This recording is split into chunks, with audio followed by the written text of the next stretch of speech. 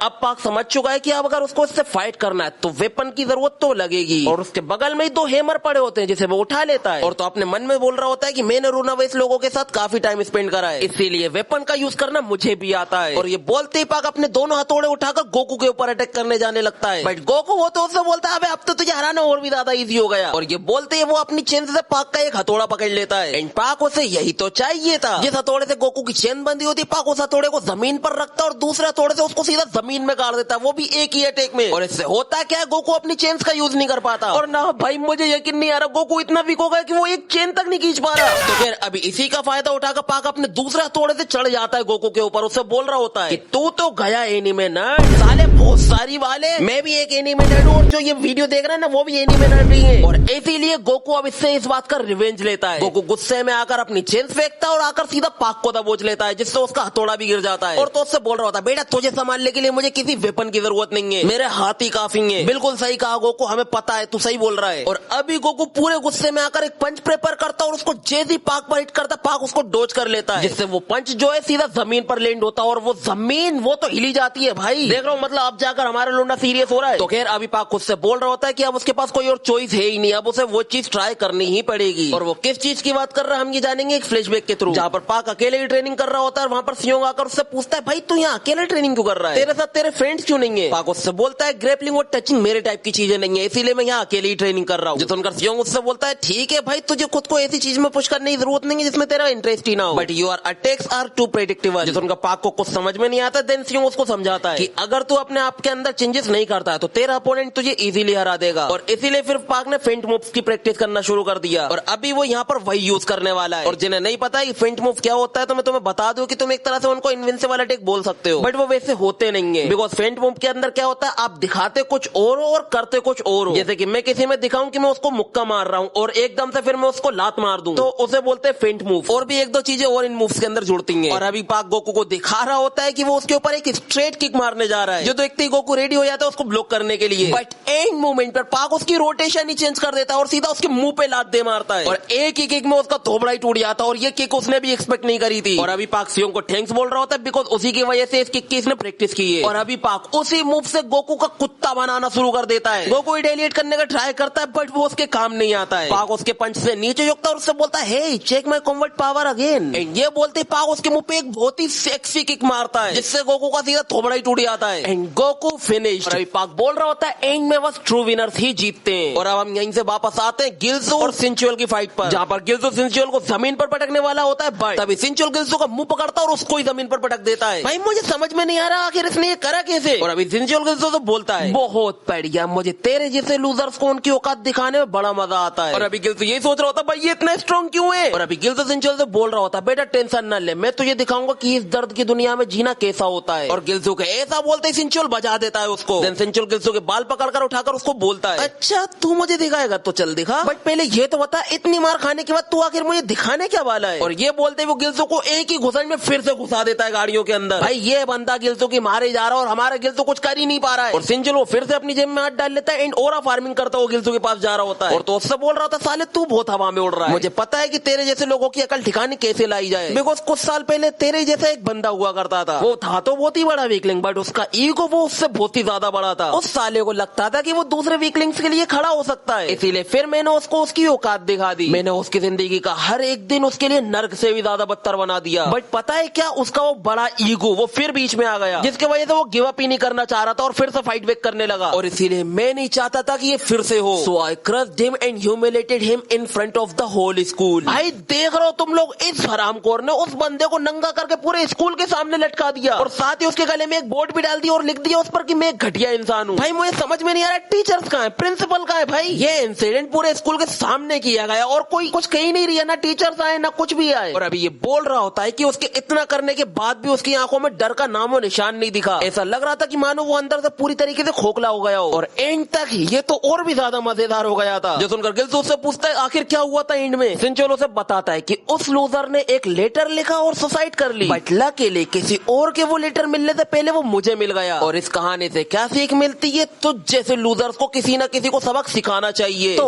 अब बताओ तुम इस हरामखोर के बारे में क्या सोचोगे। इस हरामखोर की हरकतों की वजह से एक मासूम ने सुसाइड कर ली और इस बंदे को तब भी कोई रिग्रेट फील नहीं हो, बल्कि और मजा आ गया इसको तो। और मैं तुम्हें एक बात और बता दूं कि ये जो इस हरामखोर ने किया है ना, ये चीजें रियलिटी में भी एग्जिस्ट करती हैं। बिकॉज मैं ऐसे कई सारे केसेस देख चुका हूँ और मैं भी तुम लोग भी देख चुके होंगे। और तो इन केसेस के एंड में होता क्या है, कुछ नहीं होता है। सब लोग चुप बैठ जाते हैं और केसेस को दबा दिया जाता है और फिर क्या सब कुछ नॉर्मल हो जाता है, कोई कुछ बोलता भी नहीं है। और ऐसे हरामखोर खुलेआम दुनिया में घूमते रहते हैं अपने अगले शिकार के लिए। तो इसीलिए अगर तुम्हारे सामने कभी कुछ ऐसा होता है ना, तो प्लीज उसके लिए आवाज उठाओ, वरना हो सकता है कि अगला शिकार तुम ही उसका बन जाओ। भाई थोड़ी देर के लिए फील है कि मैं सावधान इंडिया चला रहा हूँ। तो खैर अभी सिंचोल गिल्सो का हाथ पकड़ता और सीधा तोड़ ही देता है और उस बंदे की हड्डी टूटने की आवाज से इसको सेटिस्फेक्शन मिल रहा होता है। भाई देख रहा हो जरा, भाई मेरी नजरों में ये बंदे बस मरना ही डिजर्व करते हैं और वो भी सुअर की मौत। तो ये हरामखोर बोल रहा होता तेरी हड्डियों की टूटने की आवाज तेरी चीखों के साथ कितनी अच्छी लग रही है, इट इज परफेक्ट। और अब तू आराम से जमीन पर बैठकर दर्द में तड़प सकता है। और यहाँ गिल्सो का हार्ट टूटने की वजह से उस बेचारे की जान निकली जा रही होती है। और अभी गिल्सो वही दिन याद कर रहा होता है जब उसके साथ भी यही सब हुआ करता था कि इस तरीके की हरकतें होने पर इंसान पूरी तरह से अंदर से खोखला हो जाता है और तो फिर उसको दर्द भी महसूस होना बंद हो जाता है और फिर तुम एक अंधेरे में चले जाते हो जहाँ पर तुम्हें हर वक्त मरने की इच्छा ही सताती है। और बस यही रीजन है कि मैं ये फाइट नहीं हारने वाला। और ये बोलते हैं गिल्सो सीधा सिंचोल का एक पैर पकड़ लेता है एंड सिंचोल वो तो उसको कुचलना शुरू कर देता है, वो भी मजे में। और गिल्सो इस वक्त मार खाते हुए अपने शोल्डर को फिर से रीएडजस्ट कर लेता है। देन वो अपने टूटते हाथ से सिंचोल के ऊपर अटैक कर देता है, बट अनफॉर्चुनेटली वो उसे डोज कर लेता है और तो सोच रहा होता है व्हाट द हेल, मैंने तो इसका शोल्डर तोड़ दिया था ना, ये फिर से कैसे सही हो गया। और वहीं गिल्सो बोल रहा होता है मैं तुझे फील कराऊंगा the horror you made others feel. मतलब कि अब गिल्सो उसके साथ वो करने वाला जो उसने दूसरों के साथ किया था और मुझे वो देखना है, मुझे भी सेटिस्फेक्शन चाहिए। तो खैर अभी हमें वो देखने को नहीं मिलेगा, थोड़ी देर बाद देखने को मिलेगा, बिकॉज अभी हम आ जाते हैं नोमियोन पर, जिसने इस वक्त जिनसेंग टेक के वो दोनों लुंडों को कूट दिया होता है, वो भी गंदी तरीके से। देन वो उन दोनों के मुंह में भी वो कैप्सूल्स की बोतल खाली करने ही वाला होता है कि तभी योगजिन वहां का गेट तोड़कर अंदर आ जाता है। और इस वक्त योगजिन अपने पूरे गुस्से में है, उसे देखकर बोलता है अरे वाह देखो जरा कौन आ गया, आई डिड नॉट एक्सपेक्ट कि तू यहाँ पर रेंगता हुआ आ जाएगा। और अभी नोमियन अपना सेंटेंस पूरा कर पाता उससे पहले ही योगजिन घुस जाता है सीधा नोमियन के अंदर। योगजिन इतने वाले सांड को अपने कंधों पे उठा लेता और तो उससे बोलता है कुत्ते के पिल्ले मैं तुझे खुद अपने हाथों से मारूंगा। भाई मुझे इस चैप्टर की ये एंडिंग बहुत पसंद आई। और हाँ गाइस इस आग के बस 2 चैप्टर्स और बचे और मेरा दिमाग खराब हो गया है रिकॉर्ड करते करते, बिकॉज इनमें से मैंने कुछ चैप्टर्स तो अभी तक पढ़े भी नहीं तो और सीधा रिकॉर्ड करना शुरू कर दिया। भाई लोगों बिल्कुल सही बता रहा हूँ कि मांगा एक्सप्लेन करना बच्चों का खेल नहीं है, और यकीन ना आए ना तो खुद ट्राई कर लेना। 2 चैप्टर्स बोल रहा हूँ साला 3 चैप्टर्स बचे हुए हैं यार, हद होती है। तो खैर अभी हमारा शुरू होता है चैप्टर नंबर 55 जहाँ पर हम थोड़ी देर पहले का सीन देखते हैं जब योगजिन नोमियन के पास जा रहा होता है, बट जाने से पहले उसके जो लोग ढेर हो चुके होते हैं पिट कर, वो उन्हें अपने एक बंदे के साथ मिलकर पहले सेफ जगह पर रखता है। तो उस बंदे से बोलता वो जा रहा होता साले पिटते वक्त ये यूनिफॉर्म मत पहना कर वरना तेरे वजह से पूरे स्कूल का नाम खराब होगा। भाई मैं इस बात से अग्री करता हूँ, बिकॉज यूनिफॉर्म की हेल्प से सबको पता चल जाएगा कि ये किसी स्कूल से। और अभी योगजिन खुद से बोल रहा होता है कि वो लोगों की हेल्प बस सिंपैथी के लिए क्या करता था, बट उन लोगों के लिए जिन लोगों को सोसाइटी ने ठुकरा दिया था उन लोगों के लिए उसकी थोड़ी सी हेल्प ही उनकी जिंदगी का सहारा बन गई। यानी कि योगजिन बस लोगों की हेल्प इसलिए क्या करता था ताकि लोग इसको जाने, बट वो जो लोग थे जिनको सोसाइटी ने ठुकरा दिया था योगजिन ने जब उनकी हेल्प करी तो उनकी जिंदगी ही बदल गई। और इसीलिए वो सभी लोग योगजिन को इतना समझते हैं। देखो गाइस बीच बीच में मेरी हिंदी और इंग्लिश दोनों ही खराब हुए जा रही है तो मुझे ब्लेम मत करना, बिकॉज मैं थक चुका हूँ बहुत ज्यादा, बस तुम्हारी वजह से ये रिकॉर्ड कर रहा हूँ। तो खैर अभी योगजिन बता रहा होता है कि उसने लोगों की मदद करी बट एक दिन उसको खुद को ही मदद की जरूरत पड़ गई, बिकॉज कुछ वक्त बाद ही उसकी फैमिली को रीडेवलपमेंट नोटिस मिल गया था, जिसके कुछ दिन बाद अचानक से उनके घर में कुछ ठग्स घुस आए और तोड़फोड़ करने लगे ताकि वो उनसे घर खाली करवा सके। और तो योगजिन के फादर उनसे बोल रहे होते हैं कि भाई जितना पैसा तुम दे रहे हो उतने पैसे में हम भला कहाँ पर घर ढूंढेंगे, बट ये उनका मैटर नहीं है, उन्हें बस घर खाली करवाना जैसे तैसे करके, इसीलिए वो बस तोड़फोड़ करना शुरू कर देते हैं। और सिर्फ यही नहीं वो लोग योगजिन को पकड़ लेते और उसके माँ बाप को भी मारते हैं, बट वो तो अच्छा है कि प्रॉब्लम इससे ज्यादा आगे बढ़ती। अभी वहाँ पर वो लोग आए थे जो कि योगजिन को स्कूल में फॉलो किया करते हैं और फिर उन लोगों के बीच में और उन ठग्स के बीच में बहुत गंदी वाली वोट छिड़ती है, जो देखकर योगजिन को भी यकीन नहीं आ रहा होता है कि जिन लोगों की हेल्प उसने की है वो आज इसकी ही हेल्प कर रहे हैं। और फिर ऐसे ही करके काफी वक्त तक इन लोगों की लड़ाई चलती रही, यानी कि वो लोग हर बार इनसे फाइट करने करने के लिए आते नए तरीके से और ये लोग फिर से उनको भगा दिया करते। एंड में जीत हुई हमारे योगजिन के लोंडों की, जिसकी खुशी में सभी लोग रात होते ही निकल जाते पार्टी मनाने के लिए अपनी अपनी बाइकों पर। और तो ये लाल वाल को काफी खुशी मिल रही होती कि जिनसेंग टेक फॉरएवर। तभी वो दूसरा बंदा उससे बोलता है योगजिन के ऊपर बोझ डालना बंद कर, बिकॉज एक बार हम जब ग्रेजुएट हो जाएंगे तब कुछ भी सेम नहीं रहेगा। जो सुनकर योगजिन बोलता है अबे सालो क्या बक रहे हो यार, कोई फर्क नहीं पड़ता ये कहीं पर भी खत्म हो, हम हमेशा एक फैमिली रहेंगे। भाई देख रहे हो योगजिन कितना समझता है अपने लोंडों को। और अब उसके वही बंदे उसी की आंखों के सामने जमीन पर बुरी हालत में बेहोश पड़े हुए हैं, और वो भी किसकी वजह से, इस हरामखोर की वजह से। और इसीलिए योगजिन गुस्से में आकर नोमियोन को अपने कंधे पर उठाता है और फेंक देता है दीवार के अंदर। बट नोमियोन उसको तो कुछ होता ही नहीं है, वो तो बोल रहा होता है उसको तो मजा आ रहा है। जो सुनकर योगजिन फुल रेंज में आकर चढ़ जाता है नोमियोन के ऊपर और घुसंडों की बारिश कर देता है उसके ऊपर। और तो वो नोमियोन से बोल रहा होता है साले इन सभी बेकार सी फाइटों का मतलब क्या है। तभी नोमियोन उससे बोलता है तुझे आखिर क्यों जानना है, और ये बोलते ही वो एक ही घुसंड में योगजिन को उड़ा देता है। और तो नोमियोन उससे बोलता है कि ये एक नेचुरल सिलेक्शन है, जो कमजोर होते हैं उन्हें ताकतवर हमेशा निकल जाते हैं, सिंपल। और तुम जरा इस हरामखोर को देख रहे हो, योगजिन के इतना मारने के बाद भी इसको कुछ हुआ ही नहीं है। भाई कितना स्ट्रॉन्ग है ये, भाई मेरे ख्याल से तो ये कैप्सूल खा कर ही बना है। तो कह रहा हम यहीं से वापस आते हैं सिंचियोल और गिल्सू की फाइट पर, जहाँ पर इन दोनों के बीच में गंदी वाली बसर चल रही होती है। जो देखकर सिंचियोल सोच रहा होता भाई इसका तो कंधा टूट गया था, फिर भी फाइट कैसे कर पा रहा है। और तो देखकर ऐसा लग रहा है कि ये और भी ज्यादा स्ट्रॉन्ग हुए जा रहा है। और अभी सिंचियोल ये सब सोच ही रहा होता है कि तभी गिल्सू उसको एक ही घुसंड में दूर कर देता है। देन गिल्सू उससे बोलता है बेटा ये तो कुछ भी नहीं है, तू तो इससे भी ज्यादा बुरी चीजें डिजर्व करता है। ये बोलते ही गिल्सू सिंचियोल के ऊपर अटैक करने को आगे बढ़ता है, बट सिंचियोल वो उसे एक ही राउंड किक मारकर पीछे कर देता है और उसका गला पकड़कर उससे बोलता है लगता है सारा एड्रेनालाइन तेरे सर पे जाकर चढ़ गया है, टेंशन न ले मैं तेरे सिस्टम से इसे बाहर निकाल दूंगा। ये बोलते ही वो गिल्सू को काफी बुरी तरीके से पीटता है और उससे पूछता है क्या अब दर्द महसूस हो रहा है तुझे। और अभी गिल्सू मार खाते हुए यही सोच रहा होता कि ये बंदा स्ट्रॉन्ग है, but that make me feel even more enraged. और अभी सिंचियोल ने गिल्सू का फेस पकड़ा होता है और तुम जरा गिल्सू की आंखें देखो, साफ बता रही है कि कच्चा चबाना चाहता है वो इसको। और अभी गिल्सू की ऐसी आंखें देखकर सिंचियोल के पसीने छूट रहे होते और उसको अपना पास्ट ही नजर आ जाता है, जहाँ पर हम देखते सिंचियोल का वो टाइम जब उसने एक बहुत ही बड़ी गैंग बना ली थी एंड पूरे समाधान हाई स्कूल को अपने कंट्रोल में कर लिया था। और इसी वजह से सब लोग इससे डरते भी थे और इसका कोई राइवल नहीं बनना चाहता था। और इस हरामखोर के अंदर से फिर खौफ नाम की चीज ही खत्म हो गई थी। बट एक दिन उसके स्कूल में नोमियोन चोई का ट्रांसफर हो गया और ये यहाँ पर जुवेनाइल प्रिजन से आया था। और तो ये जुवेनाइल प्रिजन में क्या कर रहा था वो भी तुम्हें पता चलेगा, बट थोड़ी देर बाद। अभी के लिए सिंचियोल को कहीं से पता चलता है कि नोमियोन असल में यहाँ पर उसकी जगह लेने के लिए आया है, जो कि सिंचियोल नहीं चाहता था। देन ही डिसाइड कि वो नोमियोन को एक अच्छा खासा सबक सिखाएगा। इसीलिए फिर जैसे तैसे करके उसने नोमियोन के लिए एक ट्रैप लगाया और उसको अपने जाल में फंसा लिया। उसे लगा कि वो नोमियोन को अकेले में बुलाकर अपने लोंडों से पिटवा देगा और किस्सा खत्म। बट नोमियोन ने कुछ ही मिनटों के अंदर उसके सभी लोगों को सुला दिया। और वो फर्स्ट टाइम था जब ये बंदा किसी से डरा था, बिकॉज नोमियोन उसको एक प्रेडेटर की तरह लग रहा था जिसे कोई पेन ही फील नहीं होता। और जरा देखो उस बंदे का चेहरा, और जो खौफ इसको उस वक्त नोमियोन की आंखों में देखकर हुआ था वही खौफ इसको इस वक्त गिल्सू की आंखों में देखकर हो रहा है, जो देखकर सिंचियोल और भी ज्यादा भड़क जाता है और गिल्सू को पीटना शुरू कर देता है। बट गिल्सू वो उसके हाथ को पकड़ता है और अपनी फ्लेक्सिबिलिटी का यूज करके उसके पीछे पहुंचकर उसकी गर्दन दबोच लेता है। भाई ये सीन मुझे इतना स्मूथ लगा है ना, मैं तुम्हें बता नहीं सकता। भाई ये जो दिख रहा है ना, ये उसकी ट्रेनिंग का नतीजा जो उसने दिन रात सियोंग के साथ करी है। और अभी सिंचियोल की गर्दन दबाते हुए गिल्सू उससे बोल रहा होता है कि एक चीज जो मैंने फाइटिंग से सीखी है, हार्ड वर्क ऑलवेज पे ऑफ। और ये बोलते ही वो सिंचियोल का सर दबाना शुरू कर देता बहुत बुरी तरीके से, जिससे सिंचियोल को काफी दर्द होता है। और गिल्सू उससे बोल रहा होता है बेटा अभी मेरा खत्म नहीं हुआ, अभी तो तुझे और दर्द देने बाकी है। भाई मजा आया, लेकिन मैं चाहता हूँ कि गिल्सू इसको थोड़ा और टॉर्चर करे, तब जाकर मुझे असली सेटिस्फेक्शन मिलेगा और तुम्हें भी। तो खैर अब यहीं से सीन शिफ्ट होता है वापस से योगजिन और नोमियोन की फाइट पर, जहाँ पर नोमियोन योगजिन को काफी पुश कर रहा होता है और उससे बोल रहा होता है तो तू इन सब का बॉस है, तुझे हंट करना तो और भी ज्यादा इंटरेस्टिंग है, बिकॉज तू इन सबसे ज्यादा देर तक जो टिक गया। योगजिन उससे बोलता है बेटा बड़ी साइज वाले लोगों से फाइट करने का मुझे बहुत एक्सपीरियंस है। और ये बोलते ही वो नोमियोन के मुंह पे मुक्का दे मारता है। बट नोमियोन उसको तो इसके पंच से गुदगुदी हो रही होती है। भाई ये बंदा इंसान हो ही नहीं सकता, सारा जंगली गेंडा है जो कुछ हो ही नहीं रहा इसे। और अभी ये योगजिन के पेट में घुसन मारते हुए उससे बोलता है कि बेटा तुझे इससे भी बेहतर करना होगा। और तुम जरा देख रहे हो इसके एक ही घुसन में योगजिन की हालत खराब हो गई है। और फिर नोमियोन योगजिन के ऊपर मल्टीपल पंचेस थ्रो करता है, जिससे योगजिन की और भी हालत खराब हो जाती है। इस वक्त योगजिन को नोमियोन के पंचेस खाकर ऐसा लग रहा होता है कि उसको कोई ट्रक कुचल रहा हो। और इस वक्त नोमियोन को खुद की फिजिक्स पे इतना भरोसा है कि वो अपना गार्ड ही अप नहीं कर रहा है। और अभी नोमियोन जंप करता है और अपने दोनों हाथों को योगजिन के अंदर घुसा देता है। बट योगजिन अपने रिफ्लेक्स दिखाता है और वो नोमियोन के ऊपर पहुंच जाता है। योगजिन उससे बोलता है बेटा तुझे अपनी फिजिक्स पे बहुत भरोसा है, बट तुझे पता है क्या मैं भी तेरे जैसे लोगों से निपटने में काफी एक्सपर्ट हूँ। और ये बोलते ही वो नोमियोन को अपने एक लोक में फंसा लेता है, जिससे नोमियोन को दिक्कत हो रही होती है, दिख रहा है। और इस वक्त योगजिन इसको हिलने का भी मौका नहीं देना चाहता है और इसीलिए वो अपनी पकड़ को और भी ज्यादा टाइट कर देता है, जिससे नोमियोन अपने घुटनों पर आ जाता है। बट अपने घुटनों पर आने से पहले नोमियोन ने अपनी जेब में से कुछ निकाल लिया होता है, जिसके बाद फाइट का मूवमेंट थोड़ा सा चेंज हो जाता है। योगजिन उससे बोल रहा होता है बेटा कैसा लग रहा है, तू इस लोक को कभी नहीं तोड़ पाने वाला। बट तभी नोमियोन अपने पैरों पर खड़ा हो जाता है और योगजिन को वो उठाकर धोबी पछाड़ दे मारता है। और नोमियोन उससे बोल रहा होता है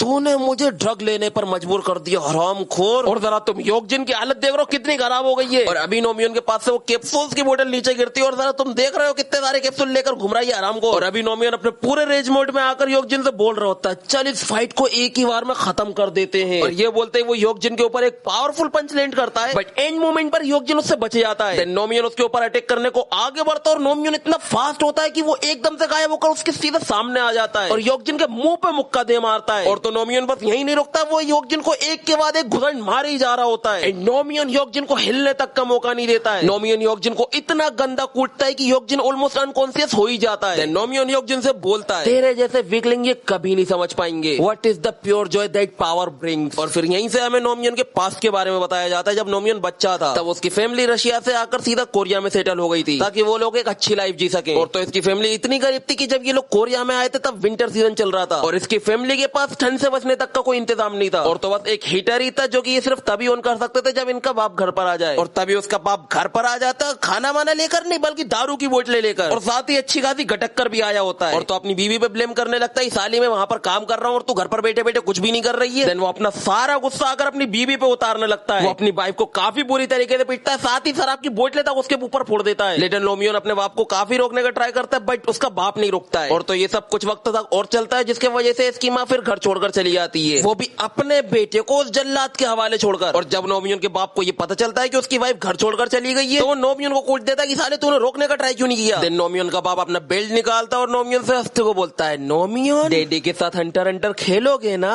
नोमियन का बाप उसे कुत्ते की तरह मारता है और उससे बोल रहा होता है, तुझे भी तेरी माँ के साथ ये घर छोड़कर चला जाना चाहिए था और अगर तू नहीं जा सकता है ना तो तू आज से मेरा शिकार बनेगा। और उस दिन के बाद से नोमियन के बाप ने उसकी जिंदगी नर्क से भी बदतर बना दी होती है। वो नोमियन को आकर हर रोज ऐसे पीटा करता था जैसे कि वो उसका कोई खिलौना हो। बट वो कहते हैं ना, तुम जैसा बीज बोओगे वैसा ही फल पाओगे। एक वक्त वो भी आता है जब औलाद भी बड़ी हो जाती है और अभी हम वही देखेंगे। हम देखते हैं कुछ साल बाद का सीन जहाँ पर नोमियन का बाप टल्ली होकर अपने घर में पड़ा होता है। हाँ ये घर है इसका, ये घर में पड़ा हुआ है, कूड़े कचरे में नहीं, ऐसे ही बना कर रखा है इसने घर को। तो कह रहा अभी नोमियन बड़ा हो गया होता है और वो अपने बाप के पास आकर अपना बेल्ट उतार कर उससे बोलता है, पापा मेरे साथ हंटर हंटर खेलोगे ना। देन वो अपने बचपन से लेकर बड़ेपन तक का सारा की सारा गुस्सा एक ही बार में निकाल देता है अपने बाप के ऊपर। वो अपने बाप को इतनी बुरी तरीके से मारता है कि उसका बाप वहीं दम तोड़ देता है। देखो मैं जो बोलने वाला हूँ उसको सुनकर ऑफेंड मत होना कि ये सीन मुझे थोड़ा सेटिस्फेक्शन लगा है बिकॉज इसका बाप डिजर्व करता था ये चीज। तो अब नोमियन के बाप के मरने के बाद पुलिस उसको जुवेनाइल प्रिजन में डाल देती है और ये बंदा वहां पर जाकर वहां के कैदियों को कूटना शुरू कर देता है। और वो भी इसलिए क्योंकि वहां के सभी लोग इससे वीक होते हैं। बट वो कहते हैं ना, शेर को भी सवा शेर मिलता है। नोमियन बोल रहा होता है कि वहां पर एक भी ऐसा बंदा नहीं था जो उसकी पावर को मैच कर पाए जब तक कि वो टाइसन से नहीं मिल गया। हम देखते हैं टाइसन और टेंकाई को जो कि प्रिजन में किस जुर्म में आए पता नहीं, मे भी हो सकता है हमें आगे के पार्ट्स में पता चल जाए। बट अभी के लिए टाइसन ने अकेले ही नोमियन को घुटनों पर ला दिया होता, उसकी औकात दिखा दी होती है उसे। टाइसन नोमियन को अपने साथ काम करने का ऑफर देता और उससे बोलता है कि अगर नोमियन उसके साथ काम करता है तो वो उसे और भी ज्यादा स्ट्रॉन्ग बना देगा। और यही वजह थी कि नोमियन ने बाइक्सन ग्रुप को ज्वाइन किया बिकॉज उसे ये समझ में आया था कि कमजोर लोग हमेशा स्ट्रॉन्ग का शिकार बन जाते हैं, इसीलिए वो स्ट्रॉन्ग बनना चाहता था। और अभी वो योगजिन से बोल रहा होता है कि जब से उसने टाइसन के साथ काम करना शुरू करा वो और भी ज्यादा स्ट्रॉन्ग बन गया। और ये बोलते ही वो योगजिन को एक ही घुसंड में उड़ा देता है और उससे बोलता है कि अब तो ये समझ में आया कि तेरे पास कोई चांस नहीं है कि तू मुझे हरा पाए। अब यहीं से सीन शिफ्ट होता है वापस से गिल्ज़ू पर जिसने यहाँ पर सिंचुल को निपटा दिया होता है। अरे यार मजा नहीं आया, मुझे और ज्यादा देखना था। तो कह रहा अभी गिल्ज़ू की इस फाइट से उसका काफी खून बह गया होता है जिस वजह से वो चल भी नहीं पा रहा होता है। तभी पाक वहां पर आकर उसको संभाल लेता है तो उसकी टांग भी खींचने लगता है। और क्या हालचाल? गिल्ज़ू से बोलता है भाई तू बोल तो ऐसे रही है जैसे तू बहुत बढ़िया है। देन पाक से एटलीस्ट मैं खुद से चल तो पा रहा हूँ। फिर पाक गिल्ज़ू को वहां से लेकर जाने लगता है और गिल्ज़ू से पूछता है भाई इतना सन्नाटा क्यों है यहाँ पर, फाइट खत्म हो गई क्या? देन पाक उसे बोलता है कि लगता है तूने देखा नहीं कि फाइट ऑलमोस्ट खत्म हो ही गई है। तभी वो थोड़ा आगे आते और वो कुछ ये नजारा देखते सभी टकलू मकलू सोए पड़े। गिल्ज़ू पाक से पूछता भाई इन सब का ये हाल किसने कर दिया? देन पाक उसे बताता है कि सब कुछ जिनसेंग टेक के लोंडो ने करा है, जो सुनकर गिल्ज़ू को काफी अच्छा लगता है। फिर वो पाक से पूछता भाई वो सब तो ठीक है बट वो लोग गए कहाँ, दिख क्यों नहीं रहे? और तो वो लोग कहाँ गए अभी हमें थोड़ी देर में पता चल जाएगा। अभी के लिए हम आते नोमियन पर जिसने सुला दिया होता है योगजिन को। भाई कितनी गंदी हालत कर दी है भाई हमारे लोंडे की। अभी वो योगजिन को यहाँ पर छोड़कर जा रहा होता है उसके लोंडो को पीटने के लिए, लेकिन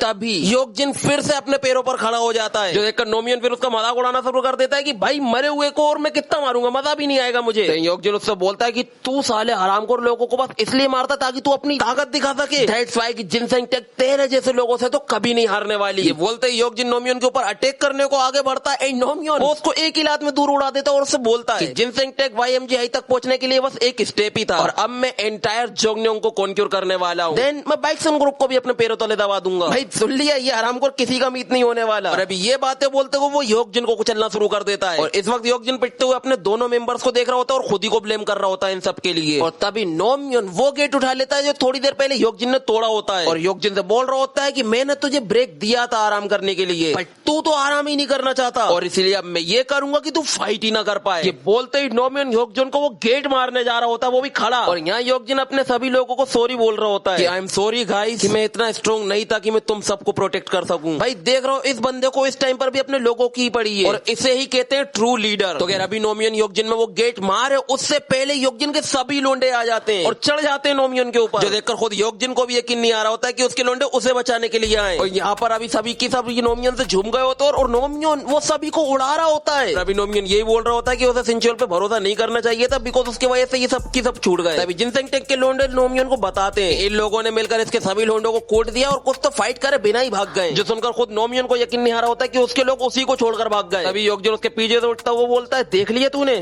उन लोगों को अपने डर में दबा कर रखा हुआ था, ना कि उनकी लॉयल्टी को तूने अर्न किया है। यही वजह है कि वो सभी लोग भाग गए तुझे छोड़कर। और अभी योगजिन अपने लोंडों से बोलता है कि तुम लोग बस इसे 5 सेकंड के लिए होल्ड करके रख लो, अगर तुम ऐसा कर सकते हो तो मैं सब कुछ संभाल लूंगा। और योगजिन के ऐसा बोलते ही जिनसेंग टेक के सारे लोंडे चढ़ जाते हैं नोमियन के ऊपर एंड नोमियन 5-6 लोंडों को एक ही घुसट में उड़ा देता है। और तो वो योगजिन का मजाक उड़ा रहा होता है कि साले तुम मुझे 5 सेकंड के लिए पकड़वाएगा, अपने लोगों को मरवाना चाह रहा है क्या तू? ये बोलते ही नोमियन सभी को कूटना शुरू कर देता है, जो देखकर योगजिन भी नोमियन के ऊपर अटैक कर देता है और वो नोमियन से बोल रहा होता है कि आज अगर कोई मरेगा ना तो वो तू है। ये बोलते वो नोमियन को उसके पीछे से पकड़ने वाला होता है, लेकिन तभी नोमियन उसका हाथ पकड़कर उसको जमीन पर पटक देता है। और तो वो योगजिन से बोल रहा होता है कि तेरे जैसे सोजोकर्स भी आ जाएंगे तब भी मेरा कुछ नहीं बिगाड़ पाने वाले। और नोमियन के ऐसा कहते हैं वो लाल वाल वाला बंदा आकर उसका पैर पकड़ लेता है, जो देख पाग उससे हंसते हुए बोलता है बेटा अगर मैं तेरी जगह होता ना तो जिनसेंग टेक को कभी भी अंडर एस्टिमेट नहीं करता। और योगजिन के ये बोलते जिनसेंग टेक के 6 लोंडे तो नोमियन के पैरों से लटक जाते हैं। जरा तुम नोमियन का साइज देखो, सभी लोंडे बच्चे लग रहे हैं उसके सामने 10-10 साल के। और अभी नोमियन इन सभी को मार मार कर खुद से अलग करने का ट्राई करता है, बट अगर किसी की पकड़ कमजोर हो रही होती है ना तो वो लोग एक दूसरे को मोटिवेट कर रहे होते हैं कि भाई कुछ भी हो या छोड़ना नहीं है। तभी योगजिन भी आकर नोमियन की टांग पकड़ लेता है और उससे बोल रहा होता है क्योंकि तू पैदा ही स्ट्रेंथ के साथ हुआ तो तू ये कभी भी नहीं समझ पाएगा। अनलाइक यू हमें लोग नीचे की नजरों से देखा करते थे, यू हैव नो आइडिया कि हमने सर्वाइव करने के लिए क्या क्या किया है। ये बोलते योगजिन अपनी पूरी ताकत लगा रहा होता है और तभी वहाँ पर गिल्सू और पाक भी आ जाते हैं। गिल्सू पाक से उन्हें ज्वाइन करने का बोलता है बट पाक उसे रोक देता है, ये बोलकर कि हमें उनके रास्ते में नहीं आना चाहिए। और अभी योगजिन ने नोमियन की एक टांग पकड़कर उसको हवा में उठा लिया होता है, तो देखकर नोमियन को भी यकीन नहीं आ रहा होता है। अभी योगजिन मन में बोल रहा होता है कि कोई फर्क नहीं पड़ता ये बंदा कितना भी स्ट्रॉन्ग हो, एक बार जमीन से ऊपर उठ जाने के बाद ये बंदा कुछ भी नहीं कर सकता है और अब जाकर मैं अपना वो मूव इसके ऊपर यूज कर सकता हूँ, बट क्योंकि ये मुझसे काफी बड़ा है इसीलिए उससे उसको कुछ खास होगा नहीं। अभी योगजिन किस मूव की बात कर रहा होता है ये हमें समझ में नहीं आता है, बट उसके लोंडे समझ जाते हैं। भाई देख रहे हो योगजिन अभी अपने मन में क्या सोच रहा है उसके लोंडे समझ गए और इसीलिए वो अभी योगजिन के सामने आकर एक पोजीशन बना लेते हैं ताकि योगजिन उस मूव का यूज कर सके और उसको अल्टीमेट पावर दे सके। देखकर योगजिन एक स्माइल करता है और अपने बंदे के हाथ का यूज करके वो हवा में जंप करता और फिर नोमियन चोई के अंदर एक साइस्मिक टोस लगा देता है और वो इतना खतरनाक होता है कि नोमियन इज डन। योगजिन नोमियन से बोलता है कि मेरे पास बाइक्सन ग्रुप के लिए एक मैसेज है, वो लोग जिनसेंग टेक को कभी नहीं गिरा सकते। और भाई आई लव दिस पैनल, भाई बहुत ही तगड़ा पैनल है ये। तो खैर अब यहीं से थोड़ी देर बाद पर सीन शिफ्ट होता है जहाँ पर सभी लोग खुशी खुशी घर जा रहे होते हैं और अभी गिल्सू बोल रहा होता है भाई ये तो पूरी रात फाइट कर रहे थे तब भी इनके अंदर इतनी सारी एनर्जी कैसे। तभी योगजिन आकर गिल्सू से बोलता है तेरा प्लान काम कर गया। देन योगजिन को देखकर गिल्सू से पूछता है भाई तू ठीक है, और योगजिन को गिल्सू के मुंह से ये सुनकर काफी खुशी होती है और इसीलिए वो उसको थैंक्स बोलता है इसकी हेल्प के लिए। देन गिल्सू उसे बोलता है बेटा भूल जा, तेरा थैंक्स कहना तुझ पर सूट नहीं करता। तभी योगजिन गिल्सू से बोलता है भाई मैं तो YMGI के ऊपर अटैक करने की प्लानिंग कर रहा था बिकॉज मुझे जेंग से अपना हिसाब जो क्लियर करना था इसीलिए, बट क्योंकि तूने मेरी हेल्प करी तो अभी के लिए मैं तुम्हारे स्कूल को कुछ नहीं करने वाला। जो उनका पागोत से बोलता है हाँ हाँ बेटा तू कुछ भी कर ले हमारा कुछ नहीं उखाड़ पाने वाला। योगजिन से बेटा तू बड़ा हवा में उड़ रहा है, चल कोई ना अपना ख्याल रखना और मैं कभी नहीं भूलूंगा कि तुम लोगों ने हमारे लिए आज क्या किया था। ये सुनकर गिल्सू काफी खुश हो रहा होता है और वो अपने मन में बोल रहा होता है कि उसने जिनसेंग टेक वालों को बस कुछ ठग समझा था बट अब उसका माइंड चेंज हो गया है and a powerful leader can bring out so much power from everyone. और यही बात है जिससे गिल्सू को हद से ज्यादा खुशी मिलती है कि उनके पास जेंग जैसा एक लीडर है। तो खैर अब यहीं से सीन शिफ्ट होता है 3 हफ्ते बाद पर अरेना में, जहाँ पर हम देखने वाले फाइनली गिल्सू वर्सेस जिन। जहाँ पर जिन गिल्सू से बोल रहा था ओहो बड़े दिनों बाद आया है अरेना में और किसने सोचा था कि तू आते साथ ही मुझे चैलेंज कर देगा 1v1 के लिए। तो उसे बोलता वो क्या है ना मुझे अपनी प्रोग्रेस चेक करना थी। जो सुनकर जिन उससे बोलता है अगर ऐसा है तो आज मैं अपना पूरा दम लगाने वाला हूँ। ये बोलते जिन गिल्सू के ऊपर अटैक करने वाला होता है और गिल्सू भी रेडी है उसके लिए। और हाँ अभी इस फाइट के बीच में गिल्सू अपने दिल की बातें बोलता जाएगा जो कि मैं तुम्हें फाइट एक्सप्लेन करने के बाद एक्सप्लेन करूंगा। जिन गिल्सू में एक स्ट्रेट पंच पंच मारता है और गिल्सो योकजिन में एक अपर कट। देन जिन गिल्सो में एक और स्ट्रेट पंच मारता है और गिल्सो उसको डॉज कर उसको ग्रेप कर लेता है और जिनको जमीन पर पटक लेता है, जो देखकर हमारी पब्लिक को बड़ा मजा आ रहा होता है। और तो उनमें से एक बोल रहा होता है कि अगर गिल्सो ने जिनको हरा दिया तो फर्स्ट ईयर का स्ट्रॉन्गेस्ट स्टूडेंट बन जाएगा। और अभी हम देखते हैं गिल्सो को, जो कि इस वक्त जिनमें घुसन मजाया जा रहा होता है। और तुम देख ही रहो कि हमारे दोनों लोग इस वक्त मजे कर रहे हैं और फाइनली गिल्सो जिनको हरा देता है। और अब मैं तुम्हें गिल्सो की दिल की बातें बताने वाला हूँ, जो कि वो इस पूरी फाइट के बीच में बोल रहा होता है। गिल्सो बोल रहा होता है कि जितनी भी फाइट है मैंने बाइक्सन ग्रुप के अगेंस्ट करेंगे, उन सभी से मुझे कुछ न कुछ सीखने को मिला है और इससे कोई फर्क नहीं पड़ता कि अपोनेंट कितना ही टफ क्यों ना हो, जब तक मैं हार नहीं मानूंगा तब तक मैं फाइट का रुख मोड़ सकता हूँ। और मेरे जो ये फ्रेंड्स हैं यही हैं जो मुझे हमेशा हिम्मत देते हैं और ये जो लोग मुझे चेयर कर रहे हैं इनसे मुझे ग्रो होने में हेल्प मिलती है। और अभी सियोंग जोंग से बोल रहा होता है, भाई मैंने सुना है कि तूने स्टार्टिंग में इसको ट्रेनिंग दी थी, तेरे पास परखने का टैलेंट तो है। आई कांट बिलीव कि ये बंदा इतना स्ट्रॉन्ग बन गया है। जेंगो से बोलता है, मैंने उसके अंदर कुछ स्पेशल नहीं ढूंढा, वो बंदा खुद है जो खुद को स्पेशल बनाता है। और अभी हमें एक बहुत ही ब्यूटीफुल पैनल देखने को मिलता है, एक ट्रू फ्रेंडशिप का। तो खैर अब यहीं से सीन शिफ्ट होता है बाइक्सन ग्रुप पर, जहाँ पर किंग टेंकाई की टांग खींच रहा होता है। साले तू तो बड़ा शोर था कि हम जीतेंगे, बट अब तो खुद ऑलरेडी खुद के 2 बंदे हो चुका है। आखिर तेरा प्लान क्या है, तू करने क्या वाला है? टेंकाई बोलता है, इससे कोई फर्क नहीं पड़ता, हमने नोमियोन और टायरन को खो दिया है। उन दोनों में ही वैसे भी प्रॉब्लम्स थी, माना कि हमने काफी कुछ खोया है, बट उसके थ्रू हमने और भी इन्फॉर्मेशन गैदर कर ली है। जो सुनकर किंग भड़क जाता है कि साले और कितनी इन्फॉर्मेशन चाहिए तुझे, तू बस पूरे वक्त पिटने का ही काम कर रहा है और कुछ नहीं।